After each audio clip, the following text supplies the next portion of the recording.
صحیح البخاری حدیث نمبر 30۔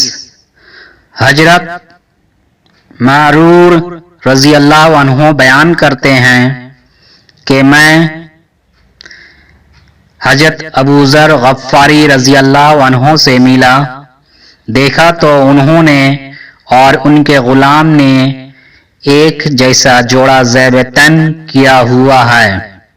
میں نے ان سے اس کی بابت پوچھی تو انہوں نے فرمایا، میں نے ایک شخص کو بائیں طور گالی دی کہ اسے ماں کی آر دلائی۔